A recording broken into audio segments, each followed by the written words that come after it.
Hello, thanks for being in a new video. Today's video is very short because I'm going to show you a new bug that has been discovered for the iPhone and it is quite curious.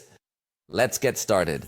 It's curious because we don't know who specifically discovered this issue, but the person who shared it was a cybersecurity researcher who made a post on their InfoSec Exchange account. Curiously, it tries to give credit to the discoverer, but it only says uSend somewhere on the bird site, referring to X, formerly known as Twitter. Fortunately, it is said that this bug does not create any cybersecurity vulnerability. It is simply a fun bug because it will cause the iPhone to reboot. However, it is something called a soft reboot, meaning that the Apple logo screen appears and the device quickly restarts without completely shutting down the iPhone.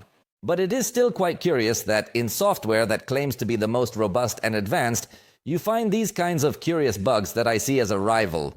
For this to happen, you simply need to go to the section called App Library, which means you need to swipe to the last page of the applications where there is a kind of app drawer, and in that search bar you just need to type the following 4 characters. Quotation marks, then again quotation marks, then colon, and then again colon, and at that moment, the iPhone will restart.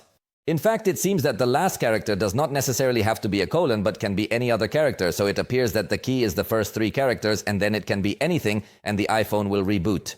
In fact, you could perfectly put anything between the 2 quotation marks, as if you wanted to literally search for a word or term in that search bar, then you place a colon and anything, and the iPhone will restart.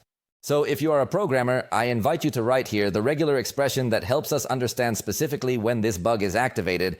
Surely by now Apple is already aware of this bug and will release an update soon to fix it. I insist it does not seem to cause any security vulnerability, but it is quite curious. Let me know in the comments if you have found similar bugs in other systems.